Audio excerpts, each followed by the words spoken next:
This is a Hope 1032 podcast.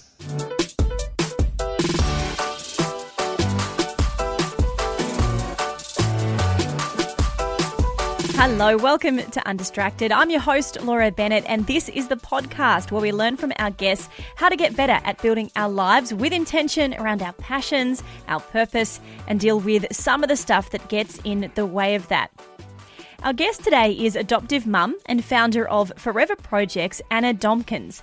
Together with her husband Mark, Anna moved to Tanzania and adopted 3 babies in need of urgent care. Anna's book, Home Forever, tells the story of why the couple left Australia to grow their family, the reality of having 6 kids now, and why she wants adoption to happen less.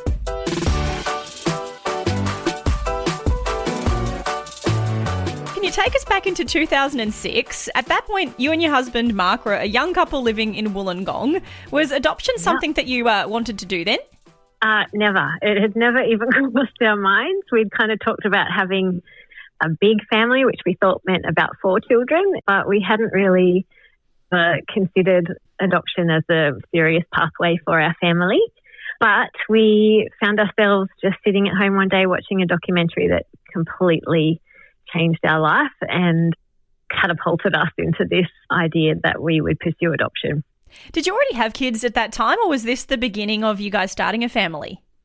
Yeah, we had a 6-month-old baby. Our first son, Jackson, was about 6 months when we watched this film. That just kind of showed us the conditions that children were living in orphanages. This particular one was in China, and it just absolutely broke our hearts, and just kind of that contrast between what we were experiencing with our new baby and how loved he was and how he had everything he needed, and here were these babies that just were absolutely neglected and just didn't have anything. And so we just knew that we wanted to expand our family in part by providing a family for children who didn't have one. So where do you go from there? When the idea of adoption really settles with you, what's involved in making that a reality? We kind of thought it would be a simple process, and it really was not. But we began the international adoption process from within Australia, and that took us through the next kind of 3 to 4 years of interviews and things, and we were never approved to adopt in that process because we wouldn't agree not to have any more biological children, and they didn't want us to mix both. And then the program we were in ended up closing, and so that pathway didn't lead to the outcome we were hoping for, but that's where we started. Wow. So why do they not want you to have biological children when you're also wanting to adopt? Yeah, it's complicated. They think they won't get along and that the family, having that mix won't work well relationally for the children.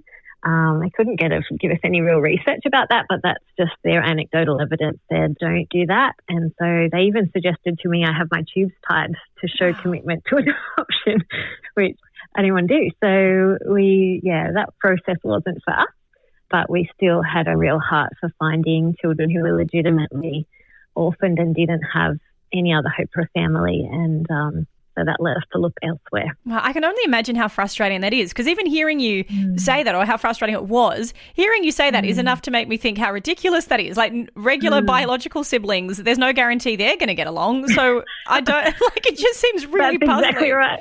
Yes, it was quite confusing.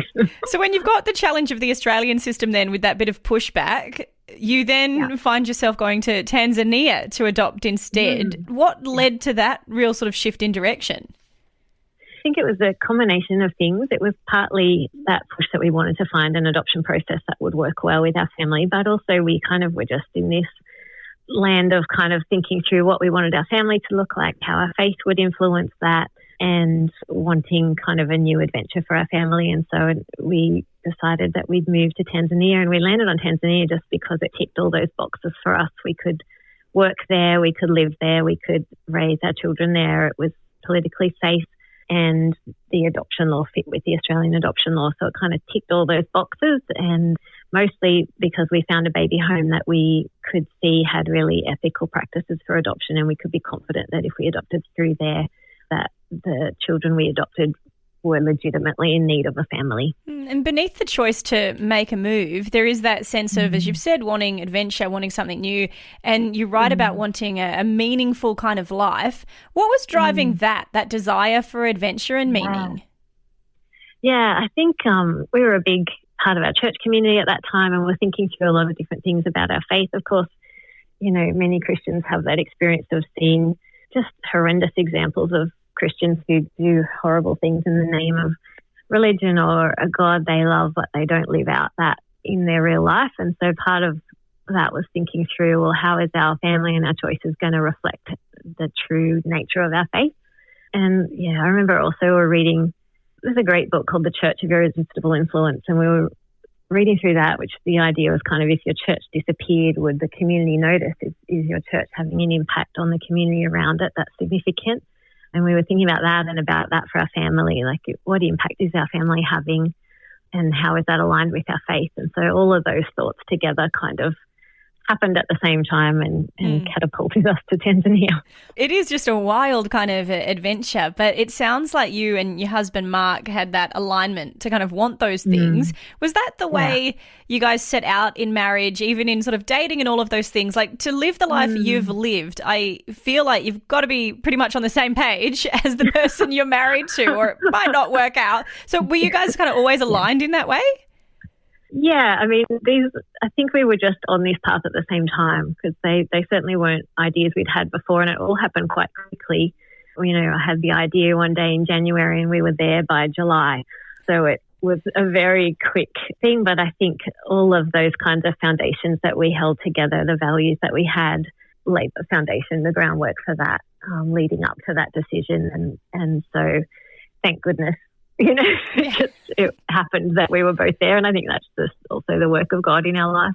It's pretty brave. So when you get to Tanzania, what did you arrive into? So we both got jobs at an international school in Tanzania. So Mark is a maths teacher and I work as a school counsellor. And so we both got jobs where we would live on campus and work in this school. And also I was a boarding parent. So we lived in this little house attached to a boarding house. And so that was going to be our base, and we would live and work there to start with and then see if the adoption process was also possible for us. So introduce us to the 3 children you did end up adopting. How did you meet them? Yeah, so we actually were in contact with this baby home, which is on the other side of Tanzania to where we were living. And the woman who runs it, she's just amazing. She just puts every effort into finding another option for every child who comes in before they're adopted. So reunification with family or finding a local family. And when nothing else is an option, then adoption is a possibility. And so she knew that we were wanting to adopt a sibling pair. And that was one of our hopes, just that we could keep a sibling group together. If they'd lost their parents, that they would at least keep each other. And so she emailed us one day and said there was this beautiful set of twins who were nearly ones, and would we be interested in pursuing their adoption? And so that was their names were Shane and Charlie. And at that time we had Maxon, who was now 4, and we'd also had our second daughter Jemima, who was also 1 at that time. So we jumped on a plane, actually took her with me across the country to meet these babies, because I wanted to see what was her reaction going to be like, and was she ready for more siblings, and siblings almost her own age. And so I took her on this adventure, met the 2 of them, and then as we were there, the director of the baby home told us they actually have a brother who's only a little bit older, also 1, nearly 2, and he's really malnourished and probably not going to survive, but would you take him as well? Wow. And so we did. So we were able to bring all of those guys home and begin fostering them before the adoption process. So we came home with 3 more 1-year-olds. So then we had 1 4-year-old and 4 1-year-olds. Just, you know, a regular day as a mum right there. Like, was there any hesitation in you at all to say, I can't do this? Look, we've never talked about having that many children, and so I kind of thought, this is crazy. And same thing, I called Mark and said, oh my gosh, there's another one. What do you want to do? And he was like, yeah, look, we've got to give that little guy a chance. And so again, I think that was just God making us ready at that time. And, the woman who ran the baby home also had 5 children. And so watching her children over those days gave me a bit of confidence. But I think the other factor was just, we're standing in this baby home and there's 50 more babies there and we're walking out with 3 and it feels like nothing. I mean, it feels like a lot because 3 new babies is a lot, but there's 50 more there who don't have a family. So it was this weird feeling of like, this is a lot. And also, what about all these other babies and this is nothing. Where are all of the babies, the children coming from that find themselves in an adoption home like that? So that's something we came to understand as we were living there and learning our own children's story, was that so many of them were abandoned, not because they weren't unwanted, but just because their families couldn't keep them, usually because of poverty. So in Tanzania, there's no safety nets of any kind, and 20 women die a day in childbirth, and so that means there's 20 babies without a lactating mother. Formula milk is incredibly expensive for local people, and so their option is watch their baby starve or abandon their baby to a baby home and hope that it can be cared for there. And so that was the sad reality for so many of these babies, is that they were really loved and wanted by their families, but they just didn't have the means to keep them. When you're inviting a baby that has come from that kind of history into your family, obviously they're really young. In your case, they were only 1. Are there any kind of considerations in the way that you bring them into the household, kind of aware of that potential trauma that they may be carrying? Absolutely. It's huge. And so we had 2 twins who'd been in the baby home pretty much their whole first year of life. And that's its own unusual experience. They had kind of 50 mamas on rotation as their carers, and so that kind of early attachment to a caregiver wasn't there. So they had their own challenges. And then Jabari is their brother, who we also adopted, and he was at nearly 2. He was about 7 kilos. He couldn't stand. He couldn't crawl. He couldn't make any vocal sounds. So the whole thing was a giant learning curve, and their needs were huge, but we just did the best we could and took it day by day. They're teens now, which is, it's incredible, the journey that you guys have all been on as a family, but do they understand what they've lived through? Yeah, they do. And it's part of why I've written a book about their story, actually, is for them to have it as a narrative, to get that kind of deeper understanding of their story, because it's really hard to tell them all of their story in little bits and pieces over the years. But I think probably the most powerful thing for them was when we took them back in 2019 to see for themselves all of these places that were a big part of their story, and, even to go to the baby home and hold other babies and see their life as babies was really powerful, I think, in helping their understanding. And of course, now they feel like typical Australian teenagers. They've grown up here, but they do have a deep understanding of their history. Was there a sense of home there for them, do you think, or a feeling more of this is such a different reality, like a disconnection? Yeah, I think a bit of both. I think there's something unique about suddenly being surrounded by everybody who looks like you, and that was a unique experience for them because, most of the time when they're in Australia, they have lots of friends who are from all over the world, but, to go somewhere where everybody is Tanzanian was special for them. But I think the really powerful thing for them was the understanding of the depths of poverty. And it's really hard until you see it to understand, well, how could somebody not afford to keep their baby? But once they could see how people were living, they could understand that in a new way, and that was really important for them. At one point, it almost seemed like you weren't going to get to keep these 3 children that you'd welcomed into your family. What happened there in that moment where there was that risk of having to let them go? Yeah, so just as we arrived, the Tanzanian adoption law changed. So it used to be 1 year that you had to live in the country, and they changed it to make it 3 years, which was actually a really wise change, we think. But with that came all of these changes in social welfare, and so they just we kind of started our adoption under one process, and then the process changed, and so all of a sudden they just wanted everybody to stop and start again, and they wanted to take the children back and have us start the whole thing again. So that was terrifying and crazy, but thankfully we got through it all by the skin of our teeth, and a lot of prayer and a few miracles, and made it home. Yeah, how did you push back on that? Did you just say there's no way, we're kind of going to give them up? Did they accept that? Yeah, they didn't accept that, but funnily enough, some of their own processes got in their own way, and they bumbled the whole thing themselves, which meant we could end up going through court without having them taken. So thank goodness that happened the way it did. Yeah, thank goodness indeed. So did you guys stay in Tanzania 3 years or so and then come back to Australia? Like, what prompted the move back to Australia? Yeah, I think just there were also some changes in Australian visas and things, and so our advice from the embassy was, once you get these adoptions done, come home. And we'd already planned to be there short term, so that was our long-term plan, was to come home and bring the kids home. We had, lots of family and friends who hadn't really met them or hadn't had a lot of time with them, so we really were keen to move home. We did that, and then 2 weeks after arriving home, realised I was pregnant with our baby number 6. So just on arrival, we then had 1 8-year-old, 4 4-year-olds, and a baby on the way. Oh my gosh, you are uniquely gifted for this, I'm sure. Like, the sense of motherliness, is that something that you feel comes naturally to you, or have you just sort of been thrown into it a little bit? No, I do. I've always loved children, and I think that's one of the things that's made this whole journey a joy, is that I just love it so much, and they're so funny and they're so wild, and it's just been a crazy adventure, but there's so much joy in it. So was it you have to have a sense of humour. You do. You have to be able to laugh through it, I think. But did you feel a sense of culture shock coming back to Australia from Tanzania, having, you've done something quite different to what a lot of other Australian mums and dads may have? Was it strange coming back? It was very strange. The reverse culture shock was intense. And, we just realised how many things the kids had never seen. They came into our house and lay down and were doing snow angels on the carpet and saying, "This house is furry." I was like, "Oh, this is called carpet."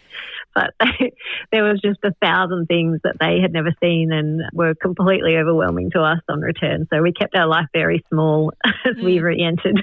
Yeah, which is probably like a necessary adjustment for everybody. But how did this newfound, or not newfound, I suppose, but the adoption process you'd gone through, this family that you'd brought home to Australia, how did all of that then shape what you decided to do next when you were making this new home in Australia again?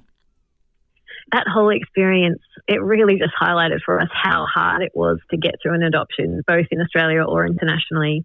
And as I said, just learning the stories of so many women in Tanzania who's, wanted to keep their babies. And we'd been connecting with the baby home that our children came from and talking with them. And they were piloting this 12-month program to support women who were in crisis to keep their babies. And that to us was just unreal. And so that led to the creation of our charity called Forever Projects. And what we do is support women in Tanzania to keep their babies, and they go through a 12-month program where their babies are given formula milk if they can't breastfeed.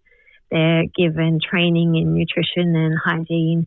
They're given training in business skills. They start a new business, and in 12 months they're completely self-sufficient, living independently with their babies in their home. Oh, it's got to make such a difference to families to be able to keep them together like that. Absolutely, and it's been amazing to watch, our community in Australia come around this, and, by ourselves, our family's been able to adopt 3 children, but in community that we've now have 3,000 babies who have been able to stay in their homes, and they don't need to be adopted because they are home with their family, and that's just such a better way to do it. I was shocked when I saw on the Forever Projects website 153 million orphans in the world, and poverty the leading cause of that. Like, that is a shocking statistic. It is, and it's really hard to believe and understand until you see it. But when you see the barriers that exist for a woman to keep her baby that are extraordinary, it becomes clear why it's so hard. And so sad that so many of them could be prevented with just a little bit of support. And, in our country, we get that support all the time. But so many people live in a place where they just don't have the basics. And so it's so easy to help a family to keep their baby. And there's a lot of families, there's a lot of singles that would love to adopt and make their home a space that a child could come to if they need it. What makes a home the right forever home for a child in need of adoption? A lot of things. It's funny, I think sometimes we kind of, hold up foster families or adoptive families as this kind of extraordinary thing, but actually what children need is a very ordinary, simple, but stable, loving home, and actually lots of us can provide that. And so I think the willingness to do it, the capacity to undertake it, and just a good community around you, because it's, and like all of us, like every family, it takes a village, and very much to be an adoptive parent, it takes a village. And we've enjoyed that. And we often say we need to do adoption more and we need to do it less. We need to do it more when there is no other option and the child needs a family.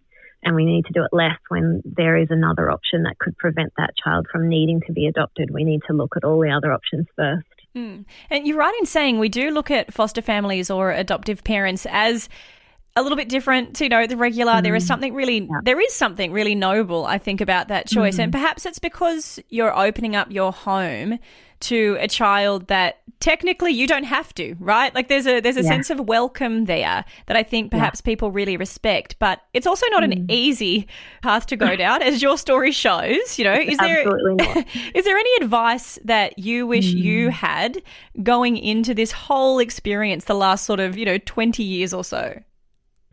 Look, I think we did go into it a little naively, although I felt like I had read everything I could possibly get my hands on.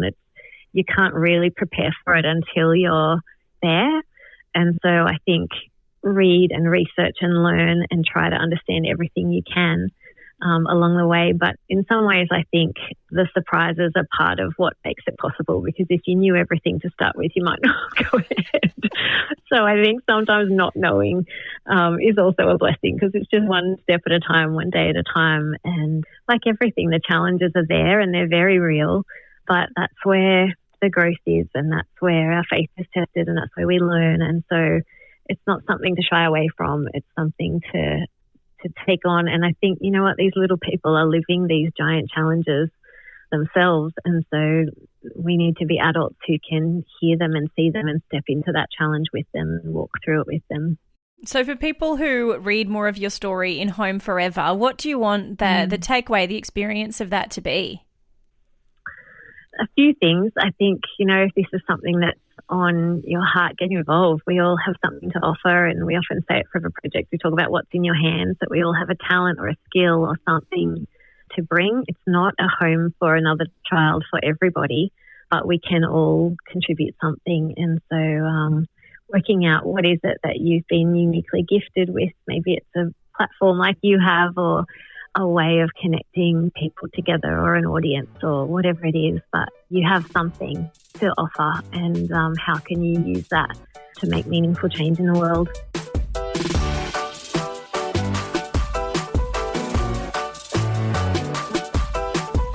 Thanks for listening to this episode of Undistracted. You just know that Anna and Mark, they have such a great ability to open their home the way that they have, but inspiring to all of us to think about how maybe it's a little bit more simple to help others than we sometimes think it is. But you can check out more of Anna's work on her website, Forever Projects, and also her book, of course, Home Forever.